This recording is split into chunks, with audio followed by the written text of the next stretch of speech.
Today we're talking about the pre-approval process. How much should you be disclosing? Is it best to disclose everything? Is it okay to keep some stuff close to the vest? We'll talk about that all next with Bill.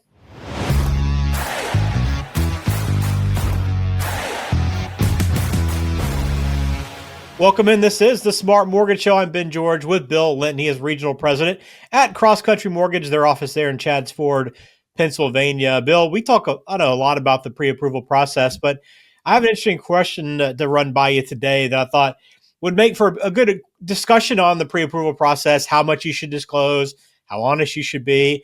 I know this is something you got to do all the time with people, but the pre-approval process is super important, isn't it, before we get into this question?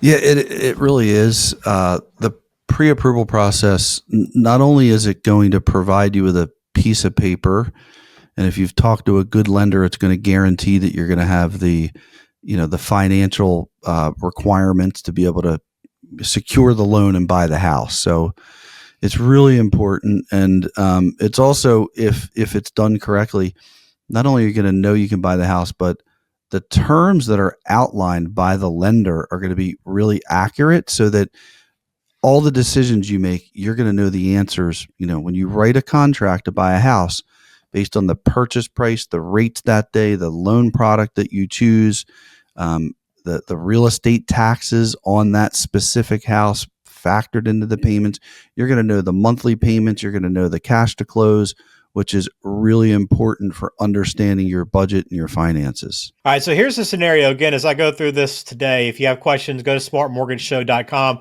All the contact info will be in the show description. But Bill, here's the question, the kind of the scenario today. So my wife and I are going through a pre-approval process with two lenders.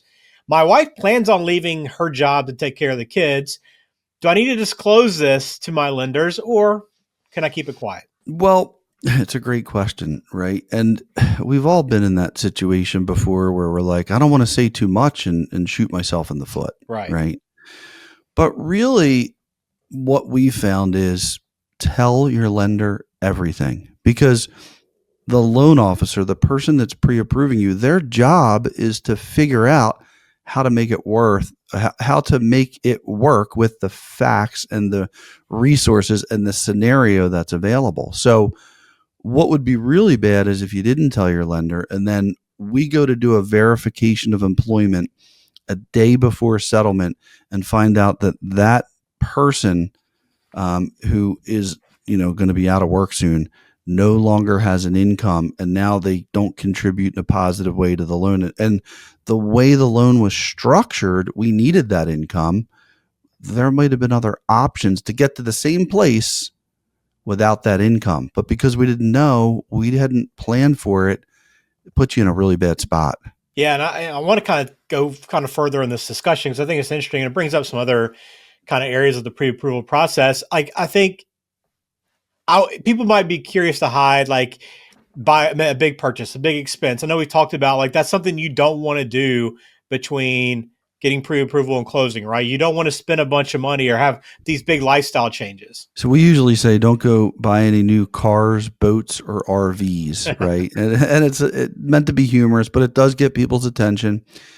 Any new debt that you take on before you buy a house, let's say you go under contract on January 1st and you're settling on, March 1st, and you buy a new car on February 1st. Well, we're going to see that on your credit report.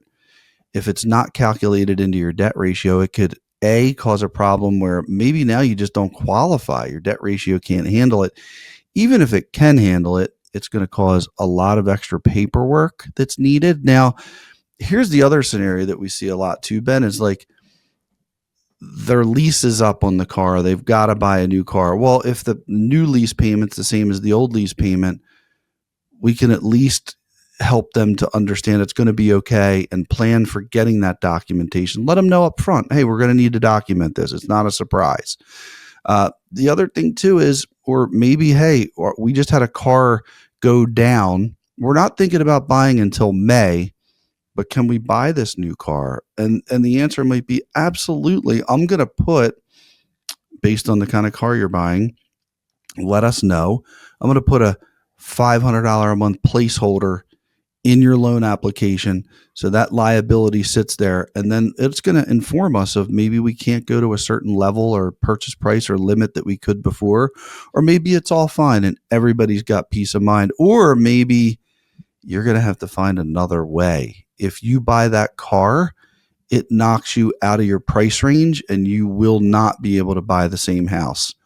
What are the other options? Can a family member buy the car and then you refinance it after you've bought the house? Or, we can, letting us know, because we've seen all of this before, allows us to collaborate with you and figure out a path. Yeah, that's what's important about being honest, transparent. Is because you're there to help, Bill. Right? I mean, your goal is not to trick them into a loan or a mortgage. Your goal is to help them get the best possible options. But you have to know everything. And I want to reemphasize something you said. If you do go out and get that car, if I say, okay, Bill, yeah, I'm listening to you. I don't need to. I won't do anything. I'll keep my money in my pocket, take no new debt on. Then I go out and say, okay, well, Bill's never going to find out. I'm going to go get this car and take out the loan on this car. You will see that on the credit report, right? There's no way to hide that purchase. Well, it's highly unlikely. I mean, maybe there's some kind of way to do it, but to your point, I don't think there's a way to do it. I don't think you can hide it, because what happens is we'll see everybody that's pulled your credit, and then we're going to investigate each credit pull. And if one of those resulted in a loan, that's going to be our indicator. If Alley Financial, popular car loan lender, if they show up as just an inquiry on the credit report, we're going to dig into that. If that turns into the inquiry actually resulted in a loan and a new car, we're going to find out, and it's going to be added to your debt ratio. And these are safeguards too for whoever the home buyer is, right? I mean, that's the whole reason you do this, is because you don't want them to get in a position where they're underwater or over their head in their mortgage, and they've taken on more debt than they need to or can financially handle. So while it might seem like, okay, it's a little restrictive, ultimately these kind of safeguards are put in place to help the home buyer. Absolutely. And I think that, 2008 was definitely a situation in which we found out that we need to have safeguards in place, because the lending was, the oversight was not there. And look, I'm all for free capitalist markets, and I feel like choices are a great thing, but I think with lending, it's proven that, especially mortgage lending, people can get themselves in trouble. People can get themselves underwater. And we want to make sure that the people that we work with aren't going to put themselves in that position, that when they come back to us, it's not because they're like, oh my God, this is terrible, I have to get out of here, or I'm going to go into foreclosure. Like, we never want that conversation. Thankfully, we don't have those conversations, because we're always looking at what can you afford. And to your point, looking at the credit, making sure these car loans are taking into consideration safeguards the consumer as well. Absolutely. Great point. All right. So to ultimately answer that question, Bill, should this husband disclose this information to, if they were working with you, would you want to know that information from them? Absolutely. Let us know. We're like your attorney. You tell us everything.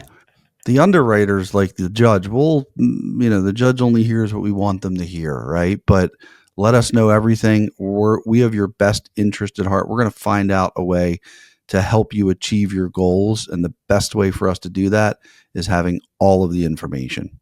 Very good. Well, if you are interested in going through the pre-approval process with Cross Country Mortgage, you can start by going to smartmortgageshow.com, or just simply text the word LEND to 21,000. And how does that process begin, Bill? I know most people have gone through this for the first time when they're purchasing a home. So how does that pre-approval process begin? Yeah, so the first step is just a conversation. It's a process of discovery. We want to learn more about you and your goals. So we're going to ask you a lot of questions and create an outline. And then we know that outline is absolutely going to change as we go, because, when you start the pre-approval process, you usually don't have the specific house picked out. So we're going to, create an outline that's flexible and fluid, and we can make adjustments to. But that's the first step, is talking through and learning what are your goals. what's your time frame? How much do you want to spend on the house? How much can you afford from a payment standpoint? How much available funds do you have? So we're going to dig into all those details. That's the best way to start the process. Awesome. Again, text the word LEND to 21,000 to begin that process with Bill Linton over at Cross Country Mortgage. Well, we appreciate you watching. Great question. If you have a question for us, please drop a comment below, reach out to Bill directly. Either way, if we can feature on the show, we will feature it on a future episode. We'll try to do that. But Bill, thanks for your time as always. And thank you for watching the Smart Mortgage Show. Thank you so much.